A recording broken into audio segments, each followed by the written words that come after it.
4월 17일 오늘의 말씀은 출애굽기 7장 8절에서 25절입니다. 여호와께서 모세와 아론에게 말씀하여 이르시되 바로가 너희에게 이르기를 너희는 이적을 보이라 하거든 너는 아론에게 말하기를 너의 지팡이를 들어서 바로 앞에 던지라 하라. 그것이 뱀이 되리라. 모세와 아론이 바로에게 가서 여호와께서 명령하신 대로 행하여 아론이 바로와 그의 신하 앞에 지팡이를 던지니 뱀이 된지라. 바로도 현인들과 마술사들을 부르매 그 애굽 요술사들도 그들의 요술로 그와 같이 행하되 각 사람이 지팡이를 던짐에 뱀이 되었으나 아론의 지팡이가 그들의 지팡이를 삼키니라. 그러나 바로의 마음이 완악하여 그들의 말을 듣지 아니하니 여호와의 말씀과 같더라. 여호와께서 모세에게 이르시되 바로의 마음이 완강하여 백성 보내기를 거절하는도다. 아침에 너는 바로에게로 가라. 보라, 그가 물 있는 곳으로 나오리니 너는 나일 강가에 서서 그를 맞으며 그 뱀 되었던 지팡이를 손에 잡고 그에게 이르기를 히브리 사람의 하나님 여호와께서 나를 왕에게 보내어 이르시되 내 백성을 보내라. 그러면 그들이 광야에서 나를 섬길 것이니라 하였으나 이제까지 내가 듣지 아니하도다. 여호와가 이같이 이르노니 내가 이로 말미암아 나를 여호와인 줄 알리라. 볼지어다 내가 내 손의 지팡이로 나일강을 치면 그것이 피로 변하고 나일강의 고기가 죽고 그 물에서는 악취가 나리니 애굽 사람들이 그 강물 마시기를 싫어하리라 하라. 여호와께서 또 모세에게 이르시되 아론에게 명령하기를 내 지팡이를 잡고 내 팔을 애굽의 물들과 강들과 운하와 못과 모든 호수 위에 내밀라 하라. 그것들이 피가 되리니 애굽 온 땅과 나무 그릇과 돌그릇 안에 모두 피가 있으리라. 모세와 아론이 여호와께서 명령하신 대로 행하여 바로와 그의 신하의 목전에서 지팡이를 들어 나일강을 치니 그 물이 다 피로 변하고 나일강의 고기가 죽고 그 물에서는 악취가 나니 애굽 사람들이 나일강 물을 마시지 못하며 애굽 온 땅에는 피가 있으나 애굽 요술사들도 자기들의 요술로 그와 같이 행함으로 바로의 마음이 완악하여 그들의 말을 듣지 아니하니 여호와의 말씀과 같더라. 바로가 돌이켜 궁으로 들어가고 그 일에 관심을 가지지도 아니하였고 애굽 사람들은 나일 강물을 마실 수 없으므로 나일 강가를 두루 파서 마실 물을 구하였더라. 여호와께서 나일 강을 치신 후 이레가 지나니라.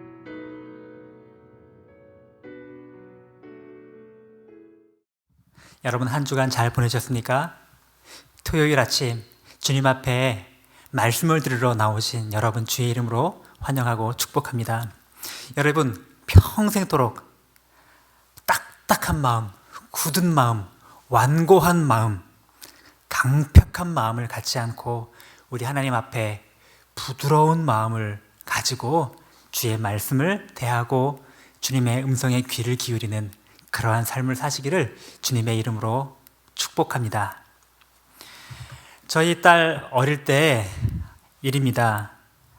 저희 어릴 때 삼존동에 있는 3층짜리 빌라에 살았는데 저희 집이 3층이었습니다.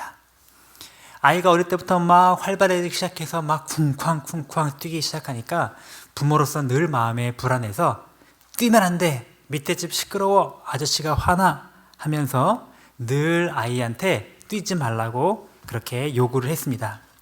이 아이는 그 말을 들을 때마다 기분이 나쁜지 그 말을 들으면 들을수록 더 뛰고 일부러 그러는 것처럼 쿵쾅쿵쾅 막 소파에서 뛰어내리는 반항을 하는 것이었습니다. 너무너무 힘들었지만 어쩔 수 없는 일이라고 생각하고 늘 조심을 시킨 이후에 그로부터 몇 달 후에 이사를 가게 되었는데 1층으로 이사를 가게 된 것입니다.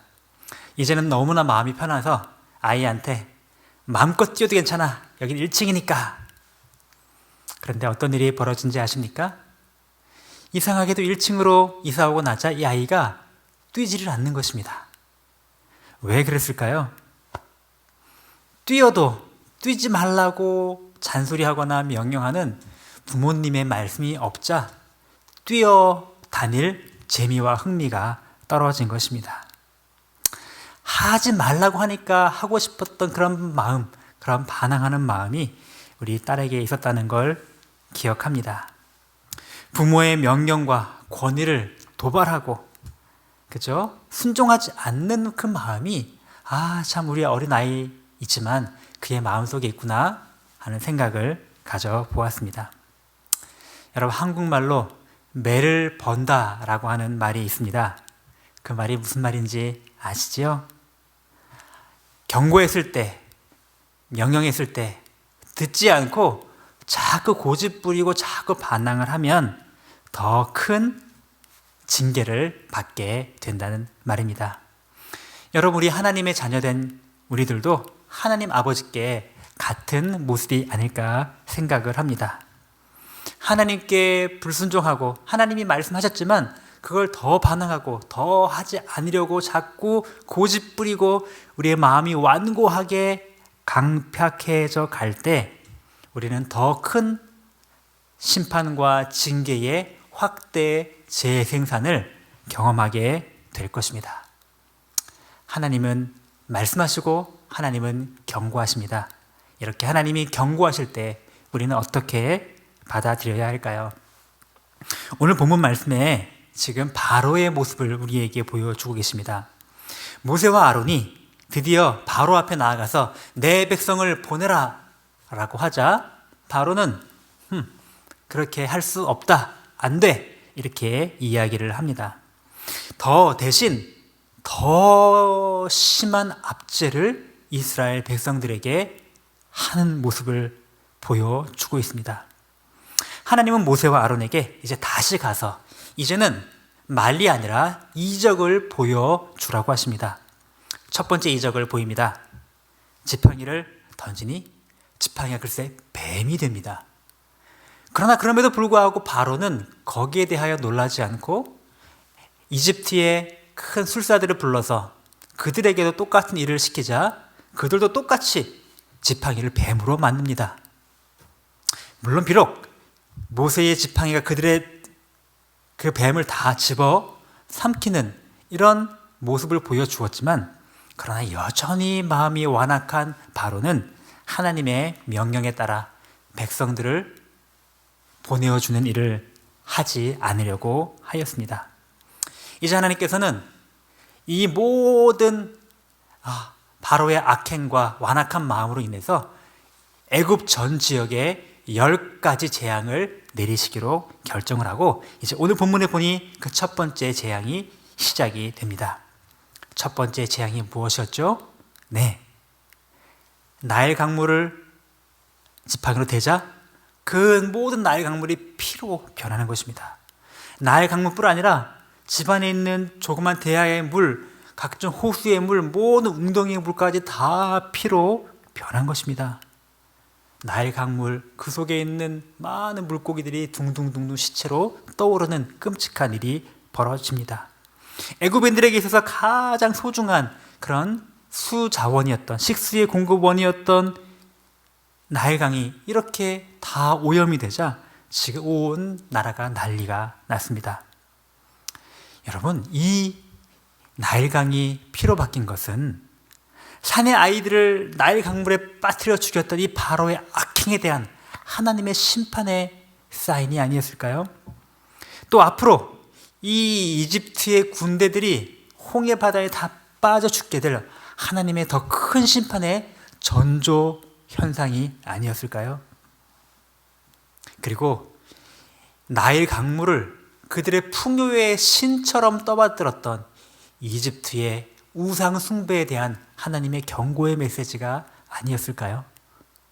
그럼에도 불구하고 바로는 마음이 강팍해지고 완악해져서 모세의 말, 즉 하나님 아버지의 말씀을 듣지 않습니다. 애굽의 술사들도 물로 피로 바꾸는 것 정도는 우리도 할 수 있습니다 라고 흉내를 내자 완악한 마음을 가지고 하나님의 말씀을 듣지 않았던 것입니다.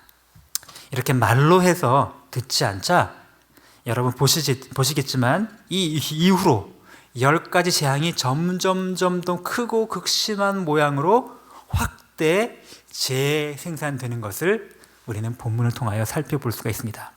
피, 개구리, 이, 파리, 악질, 독종, 우박, 메뚜기, 흑암, 마지막에 장자의 죽음까지 하나님의 심판이 점점점 극심해지게 된 것입니다. 여러분, 이렇게 이집트의 재앙이, 온 국토의 재앙이 점점 크게 확대되었던 가장 중요한 이유는 무엇이었을까요? 그것은 바로의 마음의 완악함이었습니다.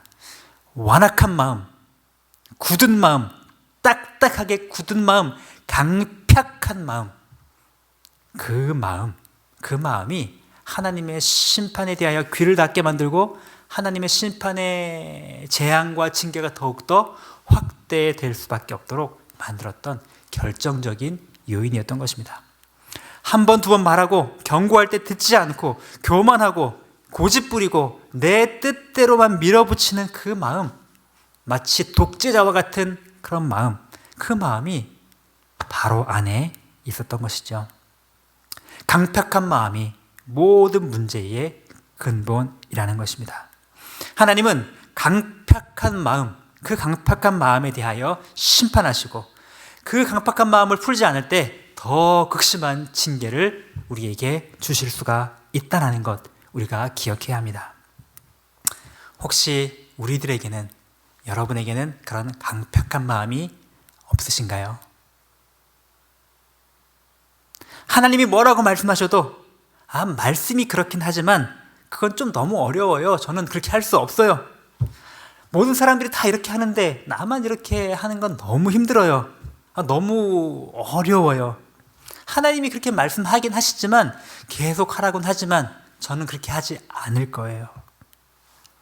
강팍한 마음, 완고한 마음이란 결국 내 뜻, 내 고집, 내 아집, 내 욕심으로 꽉 차서 하나님의 말씀이 조금도 비집고 들어올 틈이 없는 그런 마음이 바로 완악한 마음, 강팍한 마음입니다. 예수님이 말씀하셨던 것처럼 길가와 같이 딱딱한 마음, 돌짝밭과 같이 굳은 마음, 그 마음이 바로 완악한 마음인 것입니다. 하나님이 경고하시고 심판하시는데도 계속 이런 마음을 내려놓지 못하면 우리도 마찬가지로 더 큰 하나님의 징계와 심판을 직면하게 될 것입니다. 그러므로 부드러운 마음을 우리가 개발해야 합니다. 부드러운 마음은 어떤 마음일까요? 귀를 열고 듣고 속히 깨닫고 속히 돌이키고 속히 뉘우칠 줄 아는 마음이 바로 부드러운 마음일 것입니다. 우리는 연약하기 때문에 죄를 지을 수 있고 실수할 수 있고 넘어질 수도 있습니다. 하지만 깨닫게 하실 때 즉시 돌이켜 순종하는 부드러운 마음을 가져야 할 것입니다. 여러분, 다윗을 생각해 보십시오. 얼마나 끔찍한 죄를 지었습니까? 간음과 살인과 거짓말과 정치 지도자로서 그런 끔찍한 일을 당했으나, 죄를 범했으나, 그러나 하나님이 말씀하셨을 때 그는 옷을 찢고 마음을 찢고 하나님 앞에 나아가 용서를 구하고 회개하는 일을 하고 맙니다. 바로 그것 때문에 다윗은, 그 부드러운 마음 때문에 하나님이 인정하시는 가장 위대한 왕으로 인정받을 수가 있었던 것입니다. 누구처럼 끝까지 오기 부리고 고집 부리다가 매를 버는 그런 어리석은 자가 되어서는 안 될 것입니다. 죄를 지었는데 경찰이 잡히면 저런 경찰을 개혁해야 된다. 재판에서 유죄가 확정이 되면 저거는 판사가 잘못했다.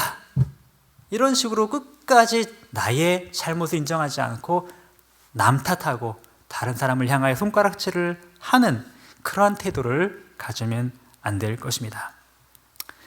속히 뉘우치고 엎드려 마음을 찢고 회개하며 돌아올 줄 아는 그런 부드러운 마음, 그런 부드러운 마음으로 주 앞에 나가는 여러분 되시기 바랍니다. 혹시 오늘 주님께서 이 시간 마음속에 떠올려 주시는 나의 잘못이 있다면, 하나님께서 나에게 들려주시는 순종하게 원하시는 그 메시지가 있다면 고집 부리지 말고 완고하게 강팍하게 하지 말고 하나님께 부드러운 마음으로 순종하시는 여러분 되시길 주님의 이름으로 축복합니다. 오늘의 암고는 이것입니다. 강팍한 마음, 완악한 마음, 이 마음을 버리고 부드러운 마음으로 마음밭을 갈아라. 우리의 마음을 부드러운 마음으로 갈아라. 함께 기도하겠습니다. 하나님 아버지, 오늘 바로의 강팍한 마음을 확인합니다. 주님, 완고한 마음을 우리가 읽었습니다. 주님, 그 마음이 우리 속에도 있음을 고백하며 주님께 용서를 구합니다. 주님, 용서하여 주옵소서. 하나님, 내 뜻과 내 고집과 내 아집에 사로잡혀 하나님이 뭐라고 말씀하시건 나는 상관없다는 식으로 하나님 그렇게 살았던 것 주님 용서하여 주옵소서. 고집 부리지 말고 부드러운 마음으로 주께서 말씀하실 때에 속히 깨닫고 속히 뉘우치고 속히 순종할 줄 아는 하나님 그런 지혜로운 자 되도록 인도하여 주옵소서. 하나님 아버지, 우리 교회 공동체를 주께서 날마다 지켜주시기 원하고 내일 있을 주일 예배에 하나님의 큰 은혜로 함께하여 주시기 원하며 또 그 다음날 있을 교육 목회 컨퍼런스에 하나님의 놀라운 넘치는 복으로 채워 주옵소서. 여러 가지 상황 속에 고통 중에 있는 성도들의 가정과 산업에 복을 주시기 원하고 하나님께서 때때마다 피할 길을 주시며 늘 주님만 바라보고 승리하도록 함께하여 주옵소서. 감사드리며 예수님의 이름으로 기도드립니다. 아멘.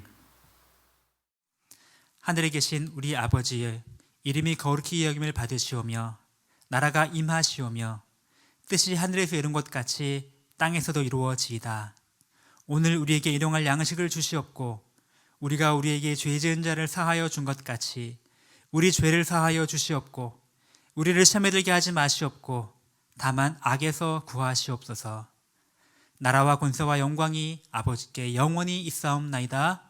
아멘.